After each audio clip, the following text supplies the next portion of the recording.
Hello, everybody, and welcome back to artofdino.com. And again, in the Library of Congress, I found something nice in a title called American Antiquities from the New York Star.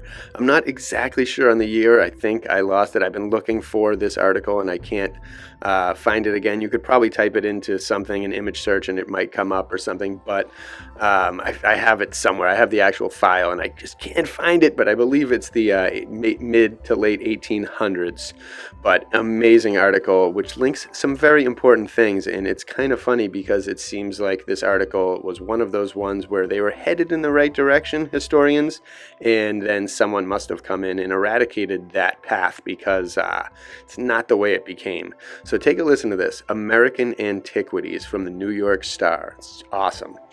The discoveries in Mexico, Central and South America, and indeed throughout the far west, are daily convincing the reflecting portion of our citizens, that's us, that what is called the New World, that continent which we had every reason to believe was first discovered a few hundred years ago, is in fact coeval with the Old World, and has been peopled by a race of great and warlike men from the East, who built splendid cities, cherished the arts, and who, like those of Greece and Rome, had also their rise, progress, and downfall. We have, however, the history of the Old World authenticated from the earliest periods. We have still in existence the monuments of art referred to by historians more than 3,000 years ago. And then it says, in America, however, we have the splendid works of antiquity, the pyramids and temples, the symbols of Egypt and Persia, the broken column, the triglyphs and netopes, the ancient military roads and military stations, but their history remains yet to be written, which is very interesting. And it seems like instead of writing the history, they just kind of swept it under the rug and eradicated it, rather than rewriting it and actually taking fact into account. That's me. But here we go. The hands that reared them. The nations that, okay, so I'm going to go back, but their history remains yet to be written. The hands that reared them, the nations that inhabited them, in the period of their erection are yet to be discovered by our countrymen. And we cannot doubt in reference to the spirit and enterprise, the genius and perseverance of Americans, that we shall yet have amongst us our Bruces, Nyburns, Bursards, Champollions, etc. I'm not sure who those people are, but it might be good to look up. It is now several years since our attention was directed to this subject, from reading a correspondence which had taken place between Dr. Corey of Tabasco and Dr. Mitchell of this city, must be New York, which was subsequently kept up by Dr. Ackerley, who prepared and read a very interesting paper of America Antiquated before the Museum of Natural History in 1833. So Dr. Corey has been engaged for many years in making researches among the ruins of that famous city of Palenque, South America, in collecting materials for history and forming a museum of idols, symbolic sculpture, papyrus, etc., etc. Del Rio, in referring to the antiquities called by the Spaniards Casa Piedras, or stone houses, speak of an extraordinary ruin in Yucatan, 20 leagues south of the city of Mérida. If anyone knows what this one is, let us know. One of these, says Del Rio, a large building, has withstood the ravages of time and still exists in good preservation. The natives give it the name Akmuta. It stands on an eminence of 20 yards height and measures 200 yards on each facade. Wow. The apartment, the exterior corridor, the pillars with figures in medio relievo, and decorated with serpents, lizards, and formed in stucco. Besides these, there are statues of men with palms in their hands in the act of beating drums and dancing, resembling in every respect those observable in the building at Palenque.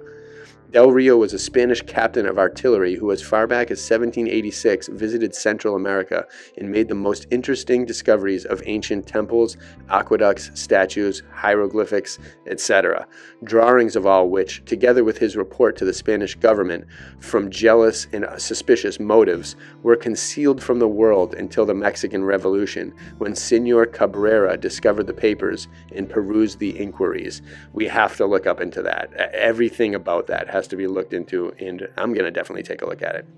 So he says, the last paragraph says, "It is Cabrera's opinion, and there seems to be no doubt of its accuracy, that these extraordinary temples and palaces had their origin from the Carthaginians, that they visited America before the Christian era, and that the first colony sent to America by them was previous to the First Punic War, which commenced in the 490th year of Rome, in the 255th year before Christ, and that they established the kingdom of Anahuac some period during the First Punic War."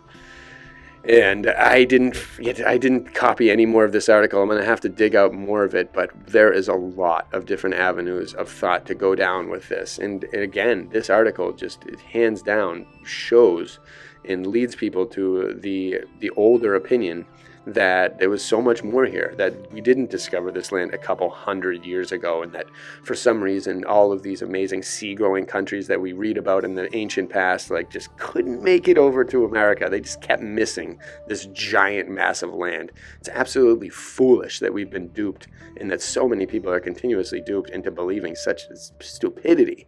And this stuff makes total sense, that back in the day when they first became masters of the sea, they would have definitely found this continent, this massive continent that you can't miss.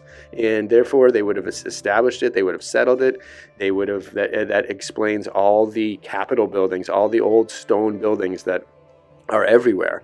It doesn't go as deep as explaining the ruins of the Rocky Mountains and those kind of places where there's just tons of even beyond ancient ruins, but it does give a hint that those buildings and these World's Fairs and things were all here before. This is one of those clues, and there are a lot of little tiny clues about this in the past and in different books, but I love that just something about this just feels right, how they attribute it to the Carthaginians before Christ, that all of this was going on, that America was here and settled and massive back then, that there were colonies along the Mississippi, along all of the coasts. They were building those coastlines and those ways of those kind of sandbars to prevent bigger waves or whatnot. They were building coastlines, port cities, everything. New York City was not purchased for a stick of gum from an Indian, and all of a sudden these massive buildings are there. That puppy was established for a long time, and it makes sense because of all the ancient ruins and stoned different zones and different things you can see on Google Earth, all the remnants of civilization that are almost being dusted off nowadays and reconstructed. It just all leads to things like this. And there's got to be more articles like this. And it's terrible that history itself, the actual intellectual aspect of history, didn't continue to pursue this path of thought.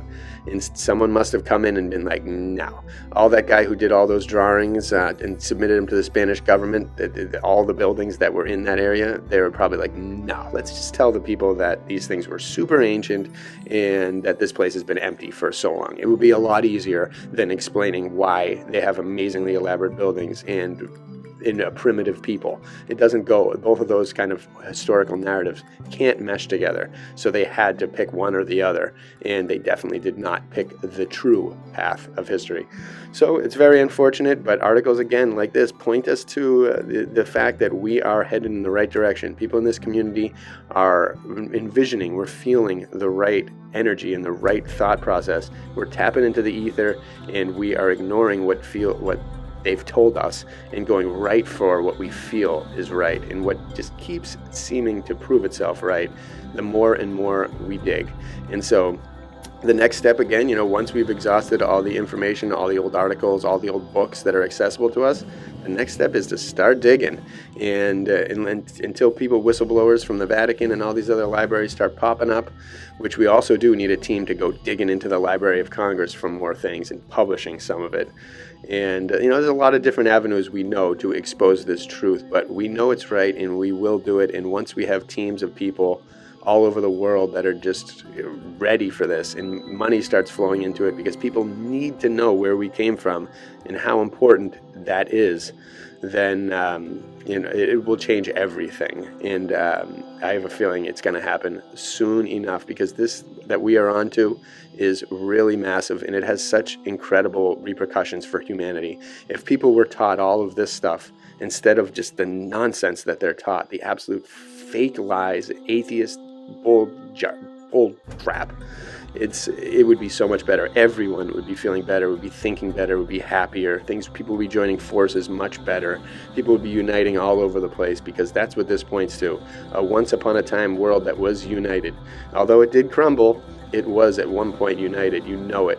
And the people were traveling all over the world. This world is a lot bigger than we think, but our little part is a lot smaller. We're convinced it's massive. We're convinced our little realm is everything. Our little realm is tiny compared to the massive scope of this universe and this massive world. So let's all just keep digging, keep thinking, keep theorizing, and pretty soon we're going to put it all into action, and we will make it work. We have to start the revolution of revising history, and we will. So bless you all. Chime in below and have a great day. Thanks for checking out artofdino.com. Bless you all.